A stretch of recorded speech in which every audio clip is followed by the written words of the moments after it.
Hello, I'm back with another update on the wagon. This one's a little smaller, or at least visually it's smaller. So in the last video you saw me fix a lot of electrical woes, and I didn't really get to tend to as many mechanical woes as I wanted. But it's finally 40 some degrees out here in Wisconsin, so it was a good day to actually come out and tend to some of this. Well, anyways, after all the rain had come. So, what did we have going on? Well, we'll start with the obvious since I got the parts laying around.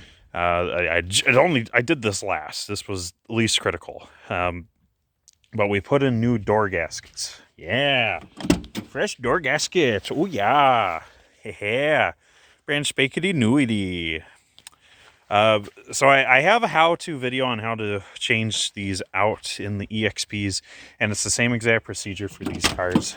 It doesn't matter whether you're looking at the fronts or the rears when it comes to these Escorts. It's the same exact procedure. It's even the same procedure as the Fox Body Mustangs. Matter of fact, that's the same exact part we use. So the current part number, I guess it's out there for these, is this F3ZZ yada yada yada. And that's quoted to fit all non-convertible Fox Body Mustangs. And is this profile, where the gasket is on the side of the crimp or clamping force, whatever you want to call that. Just a simple round O or D shape, however you want to describe it. And it is a direct match to the original ones. Now you may look at yours, or even when you look at mine, and say, well, they're original, they're a lot wider at the clamp. No, they're not. These guys are just heavily rusted. And it doesn't matter what car we're talking about. These are all 40 years old. There's going to be some amount of swelling in here. Even the most pristinely stored cars, this isn't going to be perfect. It will be a little swollen. So your replacement should look more like this when it's all said and done. It's the same exact product. And like I said, the insulation is the same whether you're looking at EXPs, these, or Mustangs. But the only catch with these Escort ones is, unlike the EXP windows, or I should say the tops of the frame, it's an obtuse angle, whereas these have an acute angle up in this top corner. So when you do these Escort ones, you start at the bottom and you work your way towards the front of the car and you go up and around. And then when you get in this corner, you gotta make sure you tuck it in there pretty good. Because like I said, and I tried to describe, it's a pretty tight corner because it has to emulate this. If I find a way to hold the camera right, there's your angle. It's a lot less than 90 degrees. So you got to make sure that you're getting that as perfect as possible so that you're sealing as good as you can. So you can see this window frame, it's not all that thick. And the original gasket was only barely covering some of that air gap around the window frame. But this new one, it certainly is. So as you go around, you'll have to remove the screws on this lower kick panel. Move the kick panel as needed. This forward one, you can usually sneak the gasket around because these forward kick panels, they're only held in by a plastic rivet down there, that guy. So there's a lot of wiggle room. It's the surrounding trim pieces that actually hold it in. The trick is these A-pillar pieces. It doesn't matter whether we're looking at Escorts or EXPs, these guys are as fragile as can frickin' be. It's just the type of plastic they are. As time goes on, the more UV these guys sees, the worse off they get. I really don't have any that are decent enough quality in my books. They're all really brittle and hard, and the lightest tweaks can make those bust. And someone had done that before me, and it's not because they tried removing it.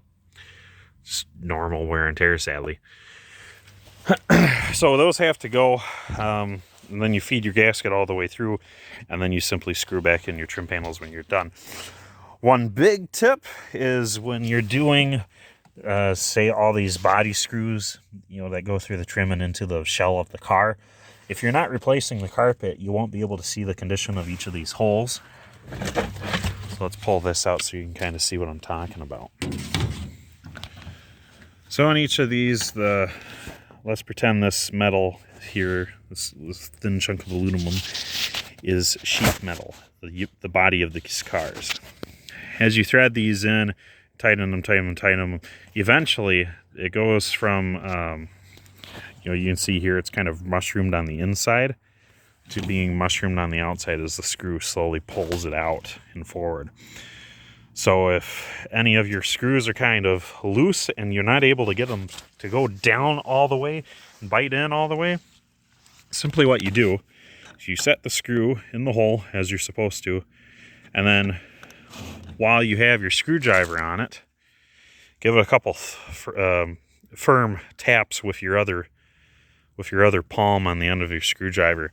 And what that'll do is that'll make sure that the barbs of that hole are getting pushed back to the inside. So that way when you tighten this up, it doesn't just slip. It'll actually try dragging that in. It will make your screw bite really good. So that is a huge tip involving trim body screws for those who didn't know. When you don't have the carpet in the car, it's easier to just go around, with a small hammer, whatever you want to use or do, and just give every single spot a gentle little tap so it's nice and flush. But if you have the carpet installed and everything, don't worry about rolling it back or anything. Just generally set the screwdriver on there and a couple firm taps with your palm on the top of your screwdriver. That'll make it actually indented the other way, and then your screw is going to bite really good. So enough yapping about that. Oops. This is something I got to get used to. The old gaskets were terribly crushed. So these new ones, they require a little bit more effort slamming the door. That's a good thing. That means that they're actually sealing. You can see I did on this side too. And actually turned out even better up here in this corner. It just comes down to how these guys were folded in packaging. They're usually curled up in a ball, but sometimes they still end up folding over. You saw on the other side it was kind of bad. It had one here, and then you get this weird kind of flat spot in the actual corner. If you see it coming, you can actually move the gasket down and around so you avoid that. I'm not too worried about it. Usually, once you have these set decent, close the door, walk away, leave it like that, leave it perfect. You'll actually take a set and that stuff will disappear. If you're not interested in hassling with that, do what I said, simply scooch the lawn. But I personally find this easier. I'm not too concerned about this. This is not going to be a showroom car. All that matters is the weather is out and my cabin temperature is in. So we did that. We also put the armrest back on. One thing I have to do, though, the plastic mount, the leading mount on this guy is plastic. The rear one is metal, like what I had shown you on that gauge cluster panel. So as you run a screw in, the metal thing splays apart and it grips the door shell pretty good. The front one is not like that. That is plastic. And someone had broken it off long ago. I'm sure when they reefed on this too hard. Proper technique for when you're closing these is grab towards the rear. Give it a gentle but quick swing forward. And you should have enough inertia to swing this close. Do not hold on to that until it's closed. That is how you rip these off. Once it's here, let go. Just frickin' let go, or you're going to eventually tear these out of the door. Doesn't matter if it's an Escort or EXP. That's what's going to happen. So on the front, like I said, it's plastic. I'm going to switch it out for a metal retainer, just like how the rears are. And then this will bite as good as it does in the rear. You can see that rear is not going anywhere. And then while I had this door skin off, I was also able to mount the mirror adjuster here. I don't know how it fell out. I think someone was dinking with the set screw and it went whoop into the door because the set screw was still there. So we tended to that, and that's all hunky-dory. And when I had the door skin off, taped to the back side was the build sheet. So that was pretty cool. So I set that off to the side. It's in safekeeping along with all my other EXP and Escort literature. We still have to change out this bezel around the gauge cluster. I'm just holding off on that because I have a little bit of work to do here yet. We still haven't dropped the gas tank to see why my fuel level needle isn't moving now. So we'll do that sometime, and then we'll be able to diagnose this better. So we'll do that in the warmth of our of the shop we have access to, and then with the coolant temp sender, well, I need to get around the proper sending unit and install that too. And today would have been a good day for that. And the reason why is because remember last time I said I was able to get the blower motor working again because all the switch functions work again. Well, we had a few things come up. One, the resistor pack died. It just did it of old age. So the telltale for that was the fan speed would only turn on the fan on high. All other speeds, it did nothing. And then the confirmation for that is when you hold the resistor pack in your hand. Let's go walk over to that. When you hold the resistor pack in your hand, here you go. See that? There is a thermal resistor here. It's this kind of copper looking tube. It kind of looks like the end of a... It looks like the command shuttle portion of the Saturn V rocket. Looks like that. When that gets hot enough, or if they just get old enough, they trip on the inside. It's a thermal fuse. And when that happens, the only voltage that gets passed to the motor is the high speed, because it just bypasses all the resistors. And the reason for that is because if all of those resistors, and these are what I call mechanical resistors, they're coils of wire. When those mechanical resistors touch each other, they more or less short out. And when you have things like insulation floating around the car because you had a mouse nest in here, they drag all the insulation out of the whole car, and then they stuff it in an HVAC box because they like that warm little home. When that tough and fluff gets on those mechanical resistors, it ends up getting so hot it burns, and sometimes it'll even cause them to stick together. And again, we have shorts, we have excessive heat, and that is the point of the thermal resistor. That trips. I should say, when it trips, it doesn't short out. It becomes an open. When it shorts, it opens, so that no current can pass through it, and that's why you're stuck with only high speed. So, when I finally got the blower motor working, I found out that was an issue, so I was only having high speed. Oh, well, that's not a problem this time of year. So high's good when you have heat. Problem is we didn't have heat. This, I turned the fan on to high, and it's blowing cold air out of the vents. So I kind of knew what was going on. I thought, well, we'll get rid of the plastic panel that, or a tray, really, that the heater core sits in the AC units. In the non-AC units, it's over on the other side, but behind the glove box, very easy access. So if you're not getting heat from your car, the first thing to do is make sure the blend doors are working. We had a little bit of stuff inside the blend doors, keeping it from open each direction all the way, or close each direction all the way, however you want to look at it. So we went in there, vacuumed all that out. We found a couple little tufts, and that helped some, but that's still no hot air. So I knew the next thing would be, okay, well, let's get this thing out, make sure there's no mouse nest wrapped around this. It's kind of rare, but that's something you definitely would need to check over in these AC cars. In the non-AC cars, that's what you're going to combat first, because this is all the way up in the top corner of the air box, right by the blower motor, and that resistor pack I showed you. So the mice gravitate towards that first in the non-AC cars. Um, so we gained access to it, and I fired up the car and wanted to feel around to see if that was actually getting warm or not. Took it for a 20-minute drive, and it was it was one notch warmer than the -10 air we were driving in. So it was a cold drive, very freaking cold drive.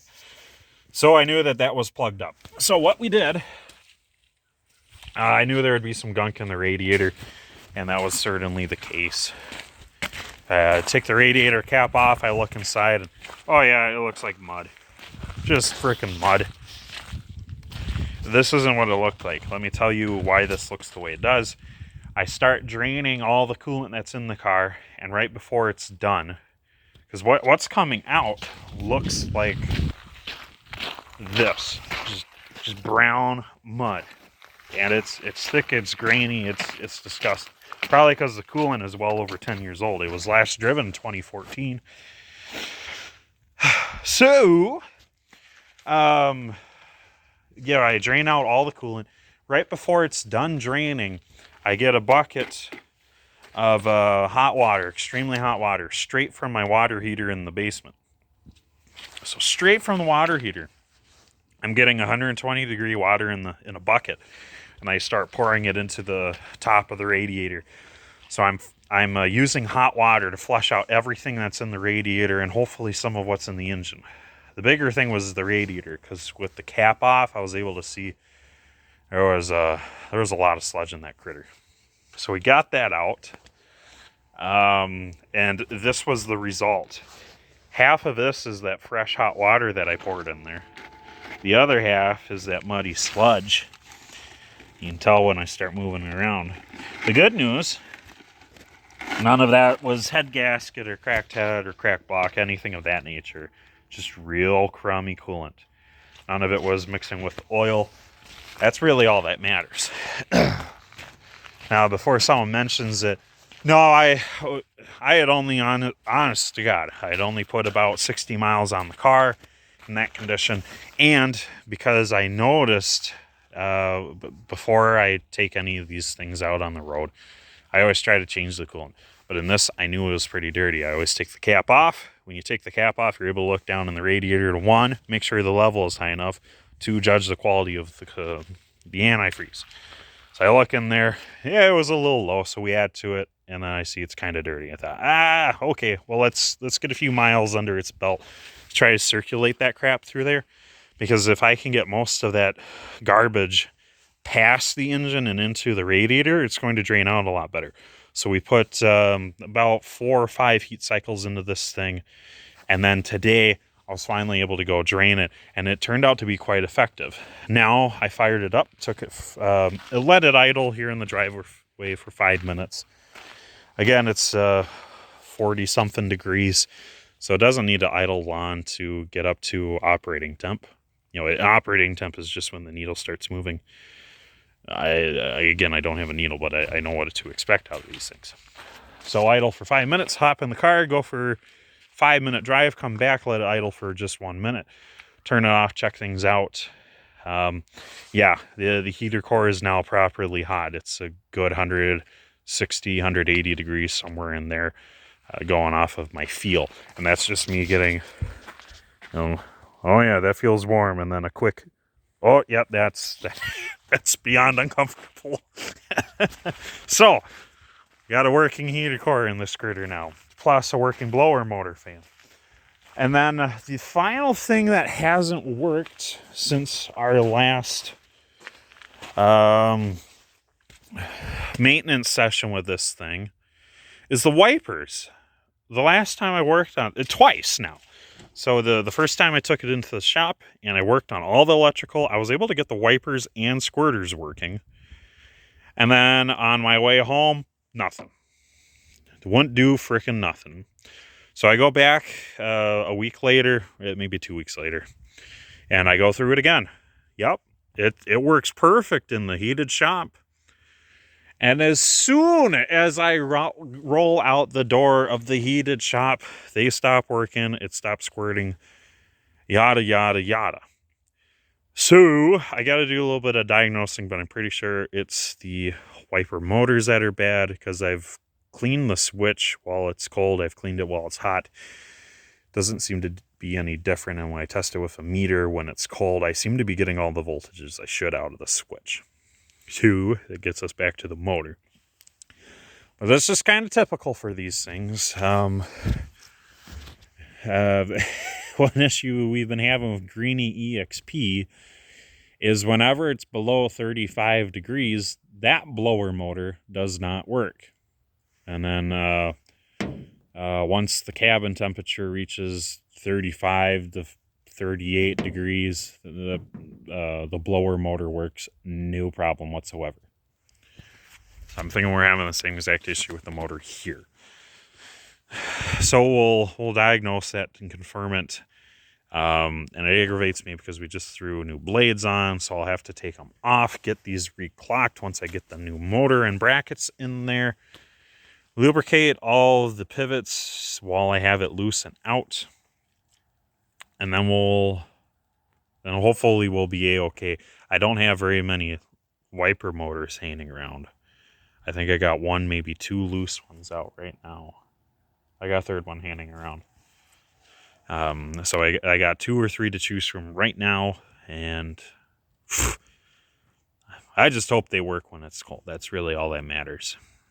Because this time of year, there's salt on the roads. There isn't right now. Boy, we've had so much rain the last 4 or 5 days. The roads are completely clear and dry. That when you're following people around, this thing just gets messy. Messy. And you can't see for squat. So that's next on the docket. And then one of the last things we have to do is change out the windshield. We had a few issues as I was driving this around during the winter. And by during the winter, I mean just the last 3-ish weeks of me driving it on rare occasion. When it's raining or snowing, I get spritzed with snow and water in there. God dang it. And it's from a few things. That's from, 1, the door gaskets. That's why we changed that out. 2, window channel. That is going to be next when I'm in a nice heated shop with plenty of time on my hands. I have the gaskets in that box. Or the window channel in that box. We will install it. We'll have a small video with that. And then we have a shop. We will be taking this to my trusted local auto glass shop. They will replace this windshield. It's a little cracked. And the sealant all around this sucker is bad. So as I go down the road, I'd have snow coming in from the door gasket here, snow coming in from the window seals here and here. All this is the same on the other side. And then a little bit of snow and powder and crap coming in from the window channel up in this corner, and a tad up in this corner. And it all adds up to a very cold, very wet, very extra cold when it's snow, very loud, windy day. You got all that wind noise coming in through there. That's something we talked about with the EXPs. If your EXP seems a little loud for comfort, go through and make sure you actually have new window channel and door gaskets. This guy's got new window channel all around. It's all nice and tidy. We just don't have the new scraper in. It'll be soon. But we do have nice new door gasket here.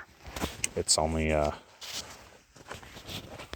oh, wait a second, no. This is old. This is, I believe, original to the car. I got to change that out. I think the reason I haven't is because I have to change out the door pivot bushings, the door hinge bushings on that driver's side. I don't know what the heck happened. I think someone was doing reckless crap while the door was open. Wore out those bushings. So I got to change that. Otherwise, our list for this guy is getting awfully small now. I have to change out the inner tie rod ends up front. I still need to do the timing belts. That needs to happen as soon as I get back into a warm garage. So that's going to be a little bit involved. Sometimes getting that crank bolt off is slow and a pain in the butt, depending on who put it on last and how much lubricant they did or did not use. yada, yada, yada. But otherwise, we're getting there. It also changed out all the front lug nuts today. I know that's a very minor thing, but I was having an issue with the ones that were on here. It had a whole bunch of mix-matched lugs. All these ones here match. Those weren't so much a problem. Same with these ones. These ones here will match. But we were having problems because a bunch of them were just riffraff like that. And they were all sorts of different sizes. Some of them were acorn nuts. Some of them were plain nuts. Some of them were deco nuts. Some of them were acorn nuts without their decorative cap. So the problem we had was a bunch of them were getting stuck inside these rims and not properly securing them. So we changed them out for new Dorman lug nuts. And they thread in all the way like they should. Because all the lug nuts that were on it previously worked perfect for the steel rims. Absolutely perfect for the steel rims. But these aluminum ones in particular, maybe I can't get a good film here, but the actual contact point for these guys, for the shoulders, is pretty deep in the rim. You can see a silver ring here around the bore. That's not what the lug nut contacts. That's just a hollow cavity for these to sneak down in. Like if this hole is that hole that I'm talking about, and the screwdriver is the nut trying to mate onto something, it should just be free floating in here. And the mating surface needs to be well behind that, way deep in here. So what was going on is some of those lug nuts, they had very wide shoulders. They were gripping on this outside here, essentially along the outside of the surface. And then all my thinner ones, they were going in so dang deep that I couldn't get a socket on the outside of them because they weren't too tall either. They were very short. So we fixed that, but I still have 8 more to do, so just so they all match and are all new. And then we'll just keep making our way around the car until we run out of things to fix. The only rust we have to contend with on this car is this little hole here. So we'll be tending to that sometime this winter or spring. That's literally the only rust on this car, aside from what's trying to surface up from a lack of paint. But for the most part, not much of it is really where any of the pretty paint is. There's a couple spots here and there. But I think I'll be able to sandblast this whole thing, get rid of all the rust that's not yet here, like that. And then this thing will be a-okay, and then we will renew the undercoat that's underneath it. Someone went along and undercoated all of the wheel wells, all the shock towers, and then certain parts of the belly, the floor pans underneath the car. But we're going to do it extra thoroughly, make sure we get every inch we can, and then some. We'll try making this thing last forever, huh? So stay tuned. The next update won't be for a while unless I can get to the window channel right away, and we'll try having a video on that. Because then again, this one's going to be a little unique because this top corner and the front doors is so dang tight. But otherwise, we won't have too much more on this guy until spring comes around. But if we're lucky, we'll have videos on other cars. We got plenty of other cars to tend to here, huh? So, we'll leave it at that. Ta-ta for now, folks.